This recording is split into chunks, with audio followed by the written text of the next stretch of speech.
नमस्कार दोस्तों, स्वागत है आप सभी का हमारी आज की इस वीडियो में। दोस्तों, जब भी महाभारत के पात्रों की बात आती है तब कुछ प्रमुख चेहरे सामने आते हैं। दरअसल अभी तक के सबसे बड़े युद्ध की पूरी कहानी कुछ महिलाओं के इर्द गिर्द ही घूमती है, चाहे वो द्रौपदी का चीरहरण हो या फिर कुंती के 5 पुत्रों की कहानी हो। दोस्तों, ऐसी कई प्रमुख कथाएं हैं जिनसे हम सभी वाकिफ हैं, लेकिन इसी बड़े युद्ध महाभारत के कुछ ऐसे पात्र भी हैं जिनकी कहानी से दुनिया वास्तव में अनजानी है। एक ऐसी ही कहानी है दुर्योधन की पत्नी भानुमति की। दोस्तों, ये एक ऐसी महिला थी जो महाभारत के सबसे चर्चित पात्र दुर्योधन की पत्नी जरूर थी, लेकिन फिर भी शायद ही कोई इनके बारे में जानता हो।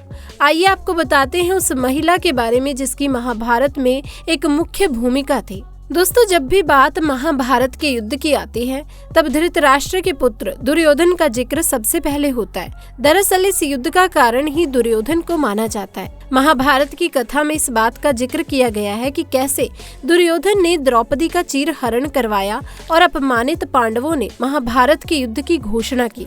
वहीं दोस्तों, महाभारत ग्रंथ में दुर्योधन की पत्नी का भी जिक्र मिलता है, लेकिन इसके पन्नों में ये नाम लगभग छिप सा जाता है। जी हाँ दोस्तों, दुर्योधन की पत्नी का नाम भानुमति था और वो कई गुणों से संपन्न भी थी, लेकिन कुछ कारणों की वजह से वो इस ग्रंथ से लगभग गायब थी।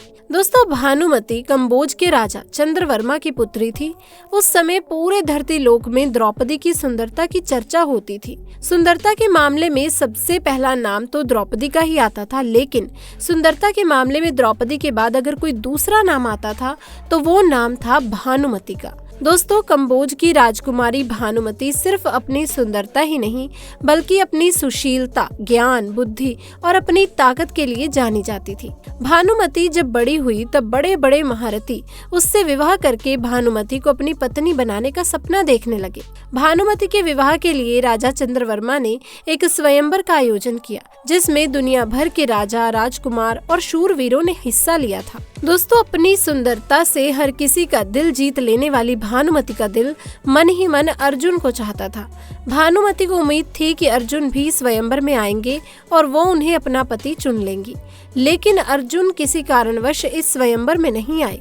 भानुमति वरमाला लेकर स्वयंवर के लिए आए एक से बढ़कर एक पुरुषों के सामने से गुजरने लगी, लेकिन उनकी नजर जिसे ढूंढ रही थी वो तो वहां नहीं मिला। इस स्वयंवर में दुर्योधन भी आया हुआ था। दुर्योधन पहली नजर में ही भानुमति पर मोहित हो गया और उसने हर कीमत पर भानुमति को अपनी रानी बनाने का फैसला कर लिया। लेकिन जब भानुमति दुर्योधन के पास आई तो भानुमति दुर्योधन को नजरअंदाज करके आगे बढ़ गई। दोस्तों, दुर्योधन को खुद की ये उपेक्षा बर्दाश्त नहीं हुई और उसने जबरदस्ती बलपूर्वक भानुमति के हाथों वरमाला अपनी गर्दन में डलवा ली। इस हरकत से स्वयंवर में आए हुए दूसरे राजाओं और दरबारियों ने दुर्योधन का विरोध करना शुरू कर दिया, जिसके बाद दुर्योधन ने इनमें से हर एक को चुनौती दे डाली कि अगर किसी ने भी युद्ध में उनके मित्र कर्ण को पराजित कर दिया तब वो भानुमति को छोड़ देंगे, लेकिन अगर ऐसा नहीं हुआ तो फिर वो भानुमति से ब्याह रचाकर उसे हस्तिनापुर ले जाएंगे। दोस्तों, कर्ण दुर्योधन के बेहद खास मित्र थे, इसलिए वो अपनी मित्रता की खातिर इस काम में भी दुर्योधन का साथ दे रहे थे। भानुमति से विवाह की इच्छा रखने वाले योद्धाओं ने एक एक करके कर्ण को चुनौती देना शुरू कर दिया और दोस्तों, कर्ण सभी को धूल चटाते रहे। अंत में जरासंध ने कर्ण को चुनौती दी। कर्ण और जरासंध में काफी लंबा युद्ध चला, लेकिन अंत में कर्ण ने जरासंध को भी पराजित कर दिया।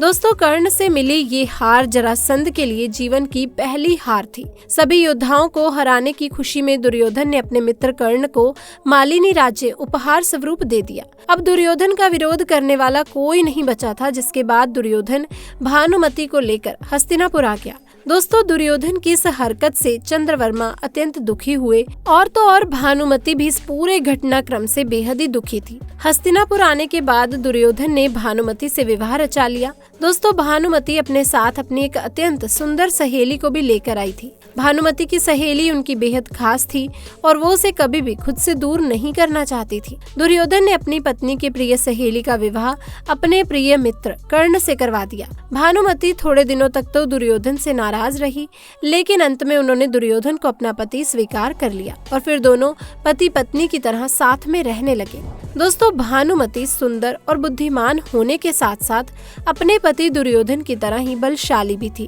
भानुमति कुश्ती की माहिर खिलाड़ी थी।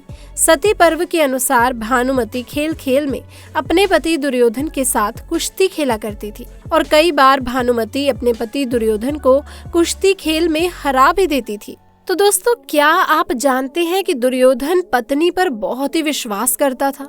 दोस्तों दुर्योधन को भानुमति पर बहुत विश्वास था। इसका पता एक घटना से चलता है। एक बार भानुमति और कर्ण शतरंज खेल रहे थे। कर्ण ने भानुमति को खेल में पराजित कर दिया। तभी दुर्योधन के आने की आहट दोनों को सुनाई दी। भानुमति पति के सम्मान में उठने लगी तो कर्ण को लगा कि वो हार के कारण उठकर जा रही हैं। तो कर्ण ने भानुमति का आंचल पकड़ लिया, जिससे आंचल के मोती टूटकर गिर गए। तभी दोस्तों दुर्योधन आ पहुंचा। भानुमति और कर्ण घबरा गए कि ये सब देखकर दुर्योधन कुछ गलत ना समझ ले, लेकिन दुर्योधन ने मुस्कुराकर भानुमति से कहा कि ये मोती इसी तरह बिखरे रहेंगे या इन्हें भी उठाने में मैं मदद करूं। दोस्तों दुर्योधन की ये बात भानुमति और कर्ण को बहुत ही प्रभावित कर गई। कर्ण द्वारा दुर्योधन को सम्मान देने की एक प्रमुख वजह ये भी थी। फिर दोस्तों कुछ समय के बाद भानुमति ने जुड़वा बच्चों को जन्म दिया, जिसमें एक पुत्र और एक पुत्री थी। पुत्र का नाम लक्ष्मण और पुत्री का नाम लक्ष्मणा रखा गया। एक राजकुमार और राजकुमारी की तरह दोनों की परवरिश हुई और जब ये दोनों बड़े हो गए तब सांसारिक नियम के अनुसार दुर्योधन ने भी इन दोनों के विवाह के बारे में सोचना शुरू कर दिया। अपनी माता भानुमति की तरह लक्ष्मणा भी अति सुंदर, सुशील और बुद्धिमान थी, जिसकी चर्चा चारों ओर होती थी।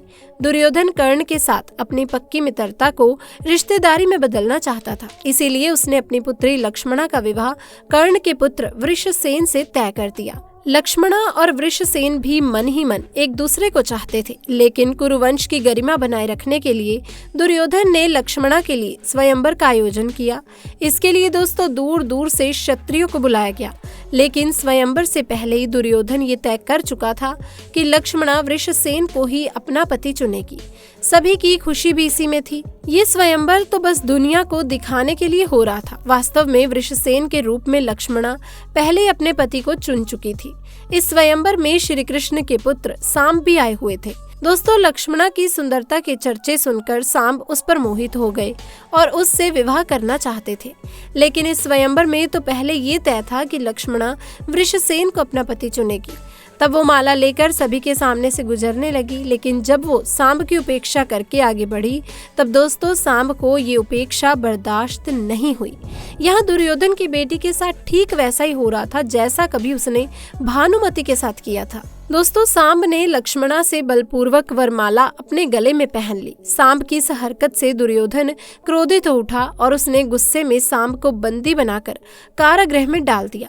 सांब के बंदी बनाए जाने की खबर जब श्री कृष्ण के बड़े भाई बलराम को लगी तब वो गुस्से में आग बबूला हो गए और उन्होंने दुर्योधन से उसका बदला लेने का फैसला किया। दुर्योधन पर प्रहार करने के लिए बलराम उसके पास आने लगे, लेकिन दोस्तों यहाँ दुर्योधन बलराम जी से युद्ध नहीं चाहता था, इसीलिए उसने अपनी कृष्ण भक्त पत्नी भानुमति से इस समस्या का समाधान निकालने का आग्रह किया।